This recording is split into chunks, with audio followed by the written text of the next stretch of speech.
Channel grow with Maurya Amit. और आज हम बात करने वाले हैं मोस्ट इम्पॉर्टेंट क्वेश्चन की, जो कि क्लास 12th की फिजिक्स से हैं, जो कि चौथा टॉपिक चल रहा है गतिमान आवेश तथा चुंबकीय क्षेत्र। इसके पहले जो इसका पार्ट 1 था, आप उसको देख सकते हैं। मैं इस वीडियो के डिस्क्रिप्शन बॉक्स में इसका लिंक दे दूंगा। पहले वीडियो पार्ट 1 देखिए और पार्ट 2 मैं आज आपको देने वाला। आज हम बात करने वाले हैं मोस्ट इम्पॉर्टेंट क्वेश्चन की, और इसमें जो उस दिन मैंने एम्पियर का प्रगति नियम, बायो-सेवर्ट के नियम से वृत्ताकार कुंडली, धारावाही वृत्ताकार कुंडली के लिए चुंबकीय क्षेत्र जो भी निकालना होता है, वो सारी चीजें मैंने बता दी थी। तो आज हम बात करने वाले हैं सबसे पहले कि अगर कोई धारावाही परिनालिका के भीतर चुंबकीय क्षेत्र का व्यंजक, धारावाही परिनालिका के भीतर चुंबकीय क्षेत्र का व्यंजक, चुंबकीय क्षेत्र का व्यंजक। तो ये क्वेश्चन जो है वो 2014, 13, 16 और 19 में पूछा जा चुका है। तो क्या है कि सबसे पहले हम बात करेंगे कि आखिर परिनालिका होती क्या है। देखो, परिनालिका क्या होती है। परिनालिका एक लंबी बेलनाकार कुंडली होती है। इसमें क्या होता है, एक कार्डबोर्ड या कोई भी चीनी मिट्टी का एक नलिका के ऊपर जो तांबे का तार होता है, लेकिन तांबे का विद्युत रोधी जो तार होता है उसको कई फेरे सटाकर लपेटे जाते हैं, पास करके लपेटे जाते हैं। तो वो क्या होता है, हमारा धारावाही एक परिनालिका होती है जिसपे हम धारा प्रवाहित कर सकते हैं। अब क्या होता है, अब जब हमने उस पे, मान लो ये है, इस पे हमने बहुत सारे लपेट दिए, तो ऐसे में क्या होगा कि जब भी हम उस में धारा प्रवाहित करेंगे तो उसके चारों उस पे क्या होगा, चुंबकीय क्षेत्र उत्पन्न। तो ये धारावाही परिनालिका, मैं लिखूंगा नहीं, धारावाही परिनालिका क्या होती है ये मैंने बता दिया। अब क्या है,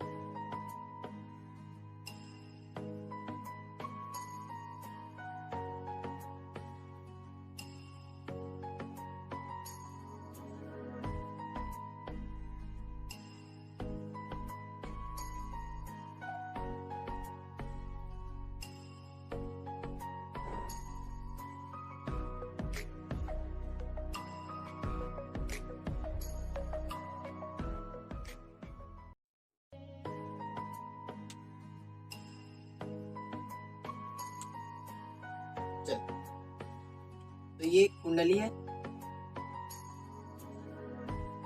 अब हमने क्या किया, इस पर एक एम्पीरियर लूप बना।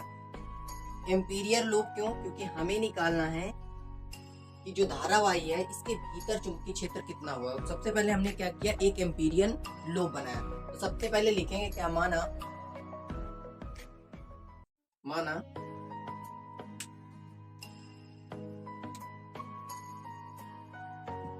परिनालिका की प्रति मीटर लंबाई में इन फिर, यानी क्या है कि जो परिनालिका की जो भी लंबाई है उसकी जो प्रति मीटर का मतलब एकांक लंबाई, मतलब प्रति मीटर, 1 मीटर में कितने फेरे हैं। तो 1 मीटर में हमने कितने माने, 1 मीटर में हमने माना कि 1 मीटर में n फेरे हैं। तो क्या होगा कि जब हम इसमें धारा प्रवाहित करेंगे, जब इसमें धारा प्रवाहित की जाती है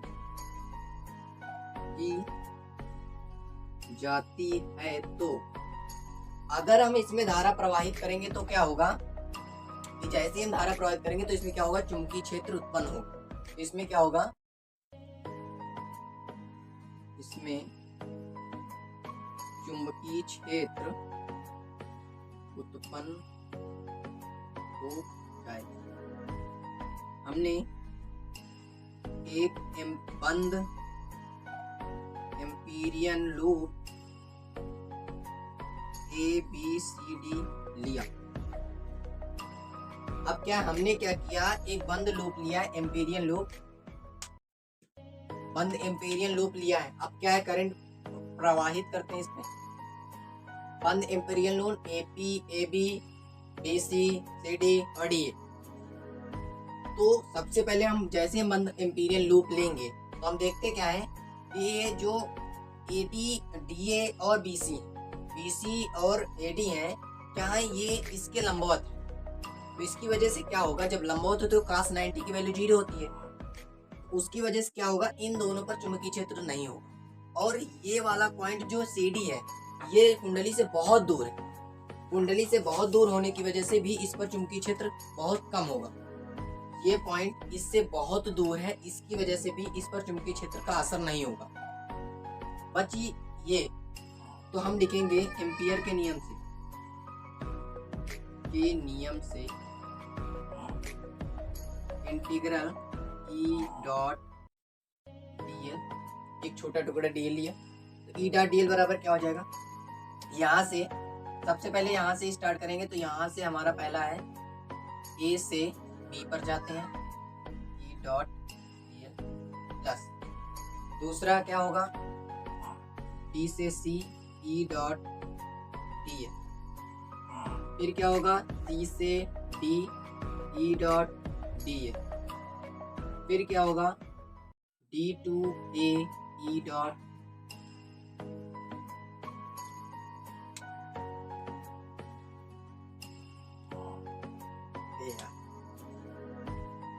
बी है। क्यों? क्योंकि हम चुंबकीय क्षेत्र की बात कर रहे हैं बी। तो बी डॉट डीएल तो एम्पीयर के नियम क्या बोलता है पूरे लूप के लिए। एम्पियर का नियम क्या बोलता है, एम्पियर के नियम से अगर हम पूरे लूप के लिए निकाल रहे हैं, इस पूरे एम्पीरियल लूप के लिए चुंबकीय क्षेत्र क्या होगा। तो सबसे पहले हम देखो ए से बी में निकालेंगे, बी से सी में निकालेंगे, सी से डी में निकालेंगे और ए से डी में निकालेंगे। एम्पीरियल लूप के चारों की वजह से जब हम चुंबकीय क्षेत्र निकालेंगे तब हमें पूरे की वजह से चुंबकीय क्षेत्र मिलेगा। वही होगा कि फ्लूइड के उसके अंदर का चुंबकीय क्षेत्र।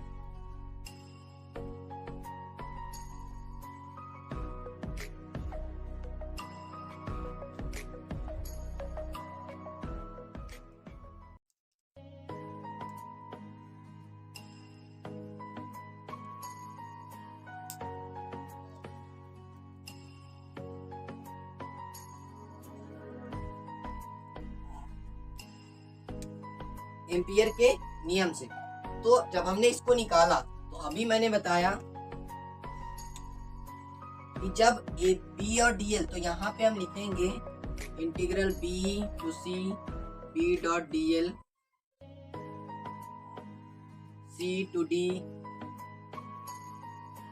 D to A, B dot d l, ये क्या होंगे 0। क्यों? क्योंकि इनके बी और डीएल के बीच में एंगल जो बनेगा, यहाँ पे हम कोई लेंगे तो डीएल ऐसे, बी ऐसे, और हाँ यहाँ पे इनसाइड होगा। क्यों? क्योंकि अगर करंट ऐसे आ रही है, ऐसे करंट आ रही है तो ऐसे, तो इनसाइड जाएगा, और यहाँ पे क्या होगा आउटसाइड होगा। क्यों? क्योंकि करंट ऐसे जा रही है, ऐसे, तो बाहर की ओर। तो यहाँ पे जो कैसा होगा, यहाँ पे चुंबकीय क्षेत्र इनसाइड, यहाँ पे कैसा है, यहाँ पे बाहर की ओर आ रहा है, यहाँ पे अंदर की ओर जा रहा है। तो अगर ऐसे जा रहा है ऐसे, और लूप कैसे ऐसे, तो इनके बीच एंगल कितना हुआ 90 डिग्री। अगर इनके बीच एंगल 90 डिग्री हुआ तो ये क्या हो जाएंगे 0, क्योंकि बी व डीएल के बीच थीटा 90 डिग्री। ठीक है, तो यहां से ये 0 हो जाएंगे। यदि सी डी, या लिखेंगे ए बी व बीसी की लंबाई बहुत ज्यादा है, बहुत अधिक है, तो अगर ए बी, ए डी और बीसी की लंबाई बहुत ज्यादा है तो क्या होगा, ये पॉइंट परिनालिका से बहुत दूर होगा। तो सी डी में चुंबकीय क्षेत्र नगण्य होगा। अब देखो कि सबसे पहले हमने देखा कि एक परिनालिका थी। परिनालिका में क्या था कि जब हमने करंट फ्लो करवाया तो क्या हुआ कि उसकी वजह से जो चुंबकीय क्षेत्र ऊपर की ओर था वो कैसा था, इनसाइड, नीचे की ओर आउटसाइड। अब क्या इसमें हमने एक एम्पीरियल लूप बनाया, A B, B C, C D और डी ए। अब यहाँ पे ए बी में धारा बह रही है, बी सी में धारा, सी डी में, तो सब में धारा बह रही है।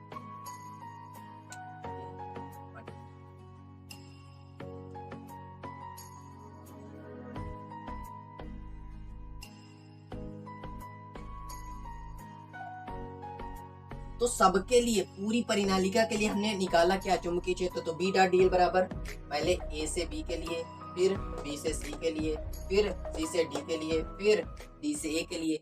अब क्या है, चूंकि ये दोनों 90 डिग्री पे, देखो ये ऐसे और ये ऐसे, तो 90 डिग्री पे है ये दोनों। चुंबकीय क्षेत्र इनसाइड है, अंदर की ओर, और ऐसे लेंगे हम क्या, हम लेंगे सीधी तार पे कोई भी डीएल लेंगे, तो उसके बीच में एंगल कितना होगा, 90 डिग्री, जिसकी वजह से cos 90 क्या होता है, 0। तो ये दोनों 0 हो जाएंगे, और बचेगा क्या हमारा, बचेगा अगर हमारा सी डी और कौन सा ए बी। तो सी डी क्या है, अगर ये दोनों बहुत लंबे हैं तो सी डी और परिनालिका के बीच बहुत दूरी होगी, उसकी वजह से चुंबकीय क्षेत्र इस पे क्या होगा, नगण्य होगा। थोड़ा मिनट देते हैं ना।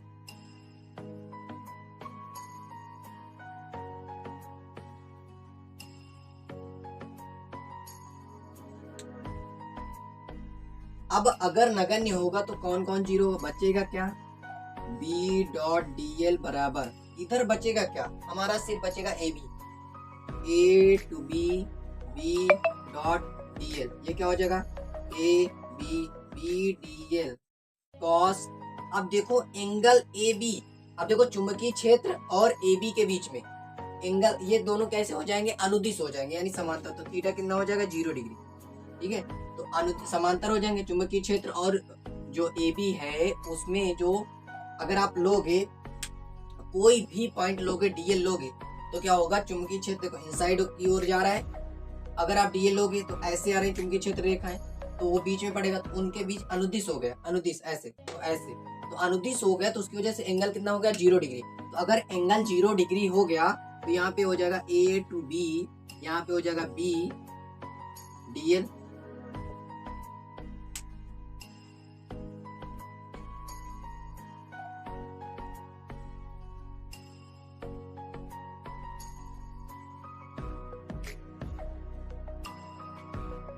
अब अगर बी डी एल हो गया तो बी को बाहर कर दो, ए टू बी डी एल। अब मान लेते हैं इसकी लंबाई x, मान लेते हैं इसकी लंबाई क्या थी, x। तो अगर x थी तो पूरी लंबाई क्या हो गई जाके, bx। हमने क्या निकाल लिया, integral b dot d l बराबर कितना आ गया, b इंटू एक्स। अब हमने पहले क्या पढ़ा है, हमने ये पढ़ा है कि एम्पियर के नियम से, एम्पियर के नियम से क्या बोलता है, एम्पियर का नियम, integral B dot d l बराबर होता है म्यू नॉट आई नेट। ध्यान रखना आई नेट होती है। तो देखो इसमें कितने फेरे थे, n फेरे थे, तो आई नेट क्या हो जाएगी, इसकी लंबाई x, प्रति एकांक लंबाई में कितने फेरे थे, n x, और धारा क्या प्रवाहित हो रही है, I। अगर I धारा प्रवाहित हो रही है, एकांक लंबाई में n फेरे थे, टोटल लंबाई x है, तो आई नेट कितना होगा, एन एक्स आई।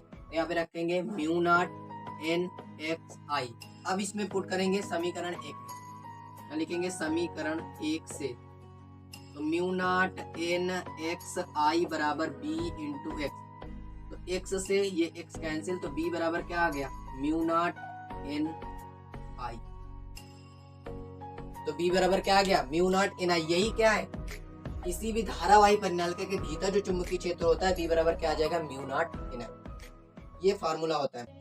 तो इसमें क्या होता है, ये इसमें कोई भी प्रभाव ही नहीं पड़ेगा, इसमें कोई भी चुंबकीय क्षेत्र होगा, चुंबकीय क्षेत्र की वजह से जो चुंबकीय क्षेत्र होगा वो कुछ होगा ही नहीं, इन पे तो कोई प्रभाव पड़ेगा नहीं, बचेगा ये, क्योंकि इसी में धारा प्रवाहित हो रही है, और ये लंबवत नहीं है, ये भी लंबवत है, ये लंबवत है, और ये बहुत दूर है, उसकी वजह से चुंबकीय क्षेत्र खत्म, तो इसमें बस होगा, तो उसकी वजह से b बराबर आ जाएगा म्यू नॉट,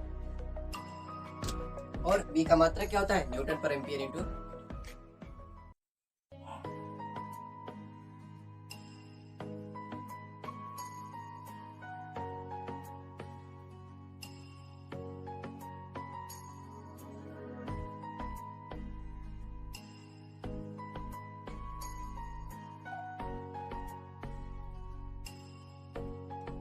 बात करते हैं लॉरेंज बल।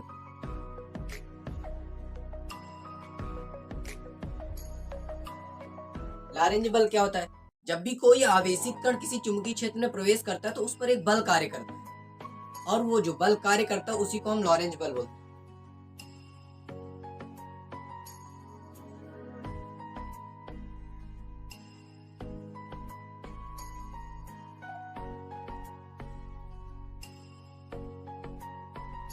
एक्स, वाई और ये जेड।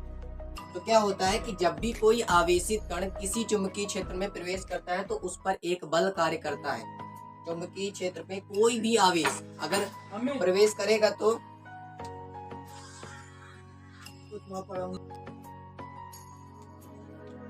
क्या होगा कि यहाँ पे लॉरेंज बल क्या होता है? जब भी कोई आवेशित कण चुंबकीय क्षेत्र में गति करेगा, यहाँ से मूव कर रहा है, तो उस पे क्या करता है? एक बल रखता है, जो कि क्या होता है? एक बराबर q v B, B cross B. तो ये बराबर हो जाएगा q v B sine theta. अब देखो इसकी जो दिशा होती है वो कैसे ज्ञात करेंगे? तो देखो इस अंगुली को चुंबकीय क्षेत्र बी की ओर और इसको मोशन की ओर कैसे मोशन कर रही है, तो ये जो डायरेक्शन बताता है वो क्या होता है? फोर्स की। देखो अगर हम चुंबकीय क्षेत्र को ऐसे रखते हैं ऐसे, तो अब ये 3D तो है नहीं, तो ये क्या होगा? बाहर की ओर जाएगा तो जेड एक्सिस में जाएगा। तो ऐसे मोशन कर रहा है, ये मोशन कर रहा है, ये चुंबकीय क्षेत्र है, ये मोशन कर रहा है, तो ये जो फोर्स ये जो है वो बल की दिशा को बताता है। तो ये बराबर v क्रॉस बी। अब ये जो थीटा है वो क्या है? v और b के बीच में एंगल, ये v और b के बीच में कितना एंगल है वही होता है। तो ये बराबर आ जाएगा q v B sine theta. ये होता है लॉरेंज।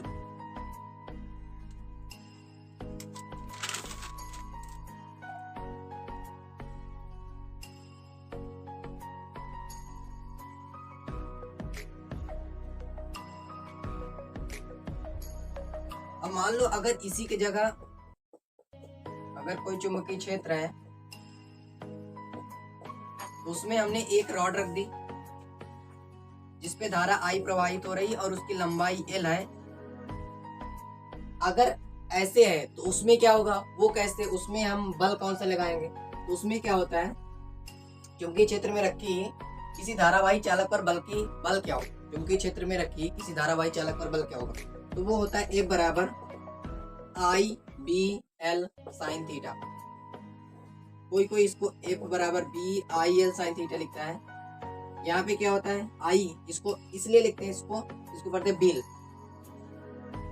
Sine theta. और इसके पहले क्या था? ए बराबर q v B sine theta. ये था लॉरेंज बल और ये किसी धारावाही चालक पे, ये कण पे होता है, किसी आवेशित कण पे, ये किसी धारावाही चालक पे होता है।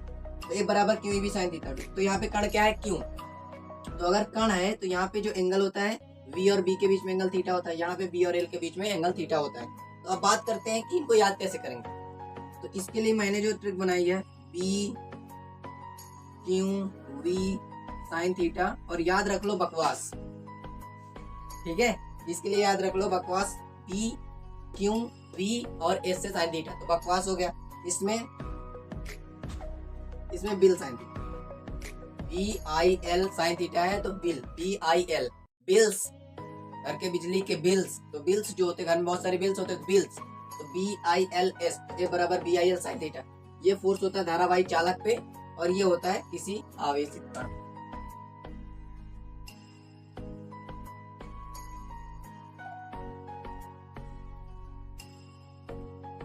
अब बात करते हैं एक समान चुंबकीय क्षेत्र में अगर कोई कण गति कर रहा है तो उसका पथ कैसा होगा। तो अगर मान लो कोई कण कैसा प्रवेश किया? 0 डिग्री पे, मतलब क्या है कि एंगल उसके बीच का, यानी समांतर प्रवेश करता है। अगर समांतर प्रवेश करता है चुंबकीय क्षेत्र में, अगर समांतर प्रवेश करेगा तो क्या होगा? थीटा क्या हो जाएगा? 0 डिग्री। तो अगर थीटा 0 डिग्री हो गया तो एफ बराबर क्या हो जाएगा? क्यू वी बी साइन 0, और साइन 0 क्या होता है? 0। तो एफ क्या हो गया? 0। अगर एफ 0 तो इस पे फोर्स लगेगा ही नहीं, तो जैसा जाएगा निकल जाएगा, यानी उस पे क्या होगा? पथ कैसा होगा? रिजुरेखी या सरल रेखी, रिजुरेखी या सरल रेखी पथ होगा। लेकिन अगर लंबवत प्रवेश करता है तो लंबवत प्रवेश करता है, अगर लंबवत प्रवेश करेगा तो देखो अगर ऐसे प्रवेश किया तो ऐसे फोर्स लगता चला जाएगा, तो वो ऐसा एक कैसा पाथ बनाएगा? सर्कुलर। एक फोर्स ऐसे, एक फोर्स ऐसे, इस पे एक फोर्स ऐसे लगेगा, ऐसे, इस पे ऐसे ऐसे, फिर यहाँ पे ऐसे और एक फोर्स ऐसे, यानी इस पे दो फोर्स कार्य कर रहे होंगे, एक अंदर की ओर और कौन सा, जिसको हम अभिकेंद्रीय बल कहते हैं, और दूसरा फोर्स कौन सा कार्य कर रहा होगा, जो कि हमारा कौन सा फोर्स है, लॉरेंज बल। तो ए बराबर क्या हो जाएगा, लॉरेंज बल क्यू वी बी साइन, अब देखो लंबवत का मतलब थीटा कितना है, 90 डिग्री, तो यहाँ 90 डिग्री हो जाएगा। ए बराबर हो जाएगा क्यू वी बी, साइन 90 की वैल्यू 1, तो ये आ जाएगा क्यू वी बी। अभिकेंद्र बल क्या होता है, ए बराबर m v square by r, ये होता है अभिकेंद्र बल, अभिकेंद्र बल। अब चूंकि दोनों बल क्या होंगे, अगर साम्य अवस्था में, तो इसको क्या होगा, दोनों बल क्या होंगे, बराबर होंगे, तो बराबर कर दो, तो एम वी स्क्वायर बटे आर बराबर क्यू वी बी,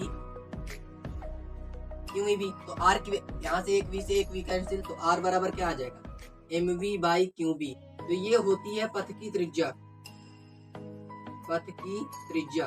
अगर कोई भी कण लंबवत प्रवेश कर रहा है चुंबकीय क्षेत्र में, तो क्या होगा, अगर लंबवत प्रवेश कर रहा है तो उसकी जो त्रिज्या होगी आर बराबर एम वी बटा क्यू बी होगा। अगर इसमें पूछता है कि भाई इसका टाइम पीरियड क्या होगा, यानी इसका जो आवर्तकाल है वो क्या होगा, तो आवर्तकाल होता है 2 pi r upon v, r की वैल्यू हमें पता है 2 pi upon v into r की जगह m v upon q B, v से भी कैंसिल, तो 2 pi m upon q B, ये आएगी टी की वैल्यू।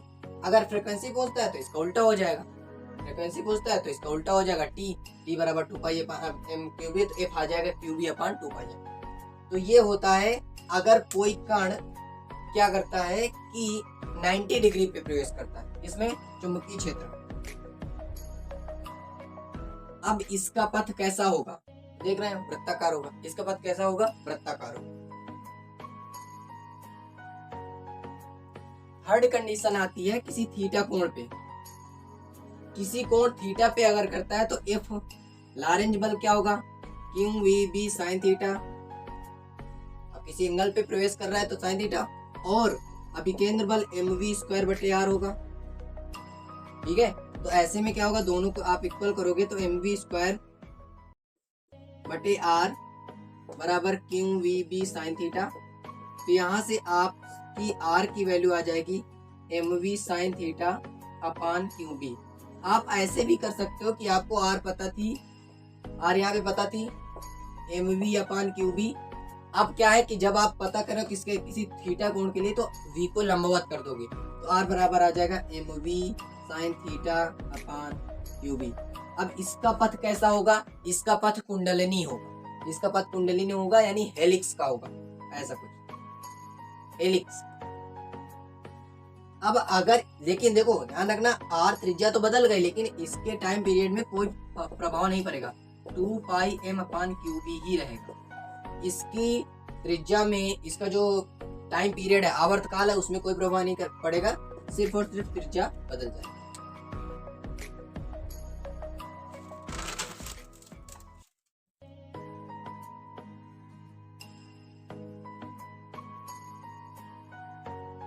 इसी से एक क्वेश्चन कई बार पूछा जाता है कि इसमें आर से कि ई बटा एम रेशियो बताओ, ई बटा यानी आवेश बटा द्रव्यमान का रेशियो क्या होता है, आवेश बटा द्रव्यमान का रेशियो। तो इससे आप निकाल सकते हो, क्योंकि v बराबर दिया, r बराबर दिया है एम वी बटा क्यू बी। अब हमें निकालना क्या, क्यू बटा एम, तो क्यू बटा एम कर दो। तो अगर यहाँ पे क्यू बटा एम करेंगे तो क्यू नीचे एम, तो v अपान आर बी। ये होता है आवेश बटे द्रव्यमान का रेशियो, क्योंकि ये काफी टाइम्स पूछा जा चुका है, 2013 में, 17 में, 16 में और 19 में ये क्वेश्चन पूछा जा सकता है कि आवेश बटे द्रव्यमान का रेशियो क्या होगा, शायद 221 में भी पूछा गया। तो काफी ज्यादा इंपॉर्टेंट कि ई बटे एम रेशियो, जैसे इलेक्ट्रॉन के लिए बताया तो ई बटा एम रेशियो लगाओ, तो उस पर सारी चीजें दी होंगी, बस आपको कैलकुलेट करना होगा।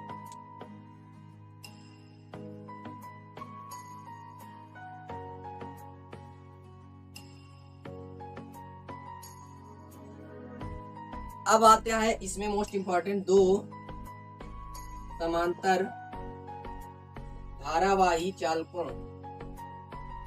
के बीच या की प्रति एकांक लंबाई में एकांक लंबाई में बल, या इतना भी आ सकता है, दो समांतर धारावाही चालकों के बीच बल, इतना पूछेगा और साथ में इसी में बोल देगा कि इसके आधार पर एम्पियर की परिभाषा दो, इसके आधार पर एम्पियर की परिभाषा दो। तो आप क्या करोगे भाई, दो समांतर धारावाही चालक ले लो, एक बार क्या होगा, एक बार करंट सेम कर दो, एक बार अपोजिट डायरेक्शन में कर दो। तो इस पे करंट आई फ्लो कर रही है, इस पे I1 है, इस पे I2 है। अगर इस पे करंट I1 फ्लो कर रही है, इसमें करंट I2 फ्लो कर रही है, तो देखो हम सबसे पहले इसकी डायरेक्शन निकालते हैं। तो इसमें अगर करंट ऊपर की ओर है तो दाएं हाथ के नियम से ये बाहर की ओर आएगा, इनसाइड आउटसाइड हो गया, और इधर कैसा होगा, आउटसाइड। तो फोर्स कैसे लग रहा होगा, ऐसे, और इस पे फोर्स कैसे लग रहा होगा, ऐसे।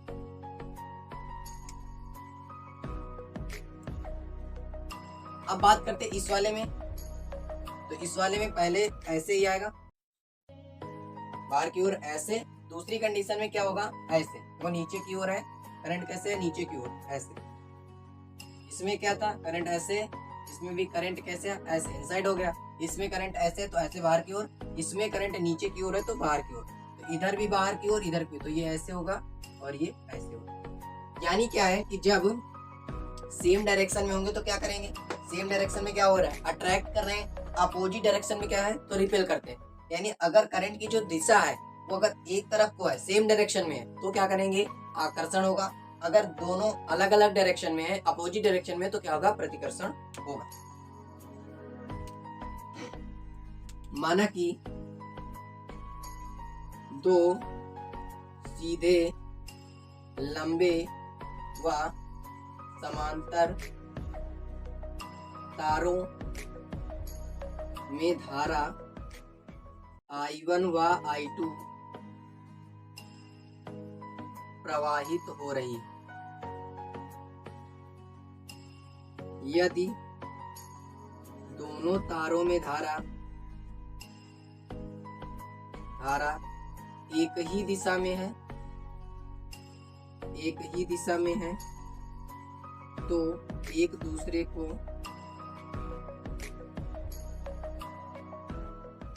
आकर्षित करेंगे, और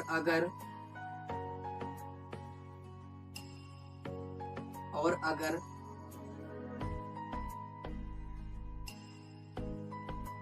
एक दूसरे से विपरीत दिशा में है तो एक दूसरे को प्रतिकर्षित करें।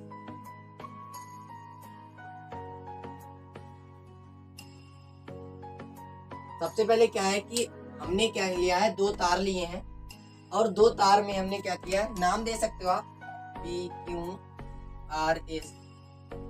चाहो तो आप दो सीधे लंबे और समांतर तारों PQ व RS में धारा I1 व I2 प्रवाहित हो रही, दोनों तारों में धारा एक ही दिशा में है तो आकर्षित, और विपरीत दिशा में तो क्या करेंगे, प्रतिकर्षित करेंगे। तो अगर हमने ये पता कर लिया कि किसमें आकर्षण होगा, किसमें प्रतिकर्षण होगा, तो अब क्या लिखेंगे, अब लिखेंगे हम कि इसके कारण, ये जो पहला है, इसके कारण चुंबकीय क्षेत्र होगा, कहाँ होगा, तो लिखेंगे तार PQ के कारण चुंबकीय क्षेत्र। कहां पर, आप RS पे लिख सकते हैं, तार PQ के कारण RS के तल पर चुंबकीय क्षेत्र क्या होगा, तो PQ के कारण चुंबकीय क्षेत्र, तो PQ के RS के तल पर लिख सकते हैं, RS के तल पर, PQ के कारण RS के तल पर चुंबकीय क्षेत्र क्या होगा, या फिर आप लिख सकते हैं RS के कारण PQ के तल पर चुंबकीय क्षेत्र क्या होगा। आपको किसी एक पे निकालना है, किसी एक पर चुंबकीय क्षेत्र निकालना है, और जिस पे चुंबकीय क्षेत्र निकालना है, जिस पॉइंट, जैसे RS की वजह से PQ पे निकाला, तो इस PQ पर बल निकालना है। तो हम तार PQ के कारण, तो ये इसको हम मान लेते हैं क्या, अगर हमने इसकी वजह से निकाला तो क्या हो जाएगा, B1, क्या हो जाएगा ये, अभी हमने पहले पढ़ चुके हैं, तो ये क्या होता है, μ0/2 पाई I/r। V1 क्या हो जाता है, mu naught upon 2 pi I upon R। अभी हम पीछे पढ़ चुके हैं कि अगर कोई भी तार है उसकी वजह से उसके किसी बिंदु कुछ दूरी पर एक बिंदु P है, तो वहां पे जो चुंबकीय क्षेत्र की तीव्रता होती है वो क्या होती है, mu naught upon 2 pi I upon R। अब यहाँ पे I क्या है, I1 अपॉन R, क्योंकि हम P की वजह से निकाल रहे हैं। अब देखेंगे RS पर बल, RS पर लगने वाला बल कौन सा होगा। ये कैसा है, एक चालक है, इसी लंबाई L का चालक है। तो अगर ये लंबाई L का चालक है, अगर लंबाई L का चालक है तो इस पे कौन सा बल लगेगा। देखो अगर कण होता तो क्यू भी साइन थीटा लगता है, यानी लॉरेंज बल। लेकिन यहाँ पे चालक है तो कौन सा लगेगा, F बराबर IBL साइन थीटा। यहाँ पे क्या है, F बराबर, अब देखो एंगल क्या होगा, 90 डिग्री। देखो ऐसे इनसाइड जा रहा है, ये ऐसे, तो इनके बीच में एंगल कितना, 90 डिग्री, साइन 90। तो यहाँ से I, अब I कौन सा लेंगे, चूंकि हम RS की बात करें तो हम I2 लेंगे। और यहाँ पे चुंबकीय क्षेत्र कौन सा उत्पन्न हुआ, B1, तो I2 B1, यहाँ पे L और साइन 90। तो यहाँ से क्या होगा, F कितना आ जाएगा, इसको मिनट देते, थोड़ा सा मिनट देते। यहाँ से आपका F आ जाएगा I2। अब B1 की वैल्यू पुट कर देंगे, म्यू नॉट अपॉन 2 पाई I1 अपॉन R इंटू, अब L आप कैपिटल L मान सकते हो, स्मॉल L मान सकते हो, जो भी आपको मानना है आप मान सकते हो। मैंने कैपिटल L मान लिया, यहाँ से ये L था तो इसको मैंने कैपिटल L यहाँ पे पुट कर दिया। यहाँ पे कैपिटल L और साइन 90 की वैल्यू 1। तो यहाँ से F क्या आ जाएगा, म्यू नॉट अपॉन 2 पाई I1 I2 upon R into L। ये फार्मूला है। अब अगर पूछ लेता है प्रति एकांक लंबाई में बल, प्रति एकांक लंबाई में बल, तो वो क्या हो जाएगा, F अपॉन L बराबर म्यू नॉट अपॉन 2 पाई I1 I2 अपॉन R। ये हमारा फार्मूला आ जाता है। ये काफी ज्यादा इंपॉर्टेंट क्वेश्चन है। यहाँ पे क्या है, F अपॉन L बराबर म्यू नॉट अपॉन 2 पाई I1 I2 अपॉन R। यहाँ से पूछ सकता है कि एम्पियर की परिभाषा बताओ। तो उसके लिए क्या करेंगे, हम L को हम लेंगे 1 मीटर, R को लेंगे 1 मीटर, I1 को लेंगे 1 एम्पियर, I2 को लेंगे 1 एम्पियर। तो क्या लिखेंगे, 1 एम्पियर वह वैद्युत धारा है, 1 एम्पियर वह वैद्युत धारा है जो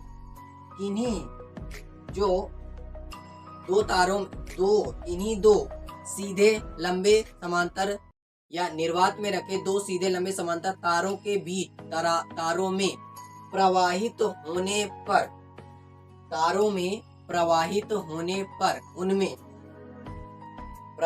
होने पर उनके बीच कितना, देखो F यहाँ 1, यहाँ म्यू नॉट की वैल्यू 2 × 10⁻⁷ हो जाएगा, और यहाँ 1/1, यानी F कितना आ गया, 2 × 10⁻⁷ न्यूटन। तो क्या लिखेंगे कि 1 एम्पियर वह वैद्युत धारा है जो निर्वात में रखे दो सीधे लंबे व समांतर तारों के बीच कितने का, 2 × 10⁻⁷ प्रवाहित होने पर 2 × 10⁻⁷ न्यूटन का बल उत्पन्न। यानी अगर दो तारों में क्या है कि अगर आपने 1 एम्पियर की वैद्युत धारा प्रवाहित कर दी तो दोनों के बीच जो फोर्स लगेगा वो कितना लगेगा, 2 × 10⁻⁷। एकांक लंबाई होनी चाहिए और बीच की दूरी कितनी होनी चाहिए, r। तो बीच की दूरी अगर r है तो एकांक लंबाई में ये दूरी r है और ये लंबाई l है, तो एकांक लंबाई क्या हो जाएगी, F अपॉन L। तो एकांक लंबाई में जो बल लगेगा वो 2 × 10⁻⁷ न्यूटन लग रहा है। तो वो क्या होता है कि वो एम्पियर की परिभाषा बोलती है कि 1 एम्पियर वह वैद्युत धारा है जो निर्वात में रखे दो सीधे लंबे व समांतर तारों के बीच में प्रवाहित होने पर उनमें 2 × 10⁻⁷ न्यूटन का बल उत्पन्न करती है। तो यहाँ से ये टॉपिक खत्म होता है।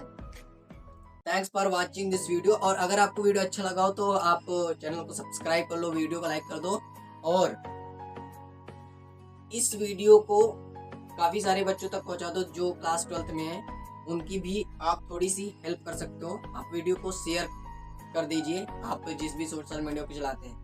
और मॉडल टेस्ट मैं बार बार कह रहा हूँ कि आप मॉडल पेपर देते रहिए। आप किसी भी सब्जेक्ट का आप तैयारी कर रहे हैं, कोई भी सब्जेक्ट, आप हिंदी या इंग्लिश है, तो आप उनके मॉडल पेपर देते रहिए, क्योंकि मॉडल पेपर का आपको बहुत सारा फायदा मिलने वाला है। इसलिए 3 घंटे के लिए बैठिए, आप एक मॉडल पेपर को दीजिए। आप डेली किसी न किसी सब्जेक्ट का दीजिए आपसे, क्योंकि आपको मॉडल पेपर आप जब दोगे तो उससे आपको पता चलेगा आप टाइम मैनेजमेंट हो पा रहा है या नहीं, आप उसको पूरा कर पा रहे। और एक और बात होगी तो पूरा जो सब्जेक्ट होता है आपके माइंड में आता है, आप कहाँ पे फंस रहे हो उसको आप फिर से पढ़ सकते हो, इससे आपका फायदा ही हो।